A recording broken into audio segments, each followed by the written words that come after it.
In this video, we will review IP restrictions. AutoPal is an online-based platform, which means that by default, you can log into the software from any location as long as you have internet access. You may not want every user or employee in your company to have access to the software from any location.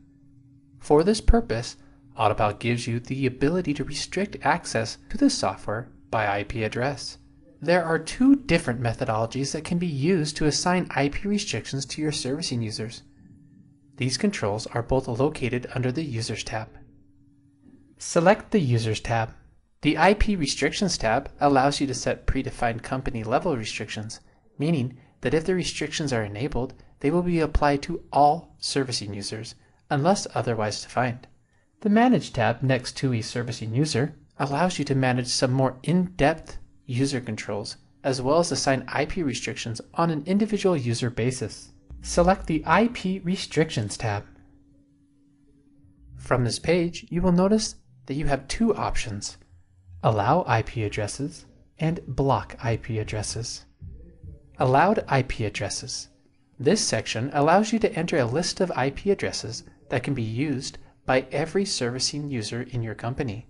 For example, you may desire for your servicers to only be able to log in from your office location.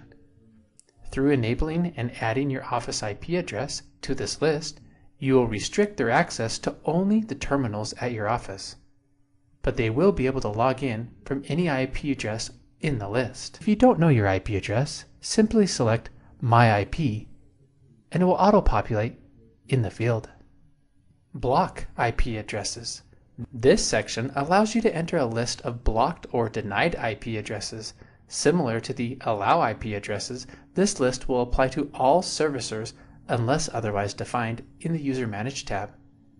If you desire a more individual approach to the IP restriction assignment, navigate to the Servicing User list and select Manage next to the servicing user you choose.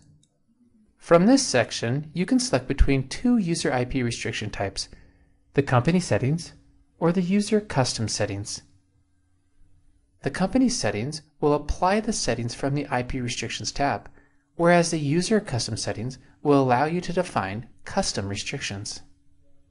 Once the restriction type has been assigned to user custom settings, you will be able to enter the IP restrictions that will apply only to the specific user.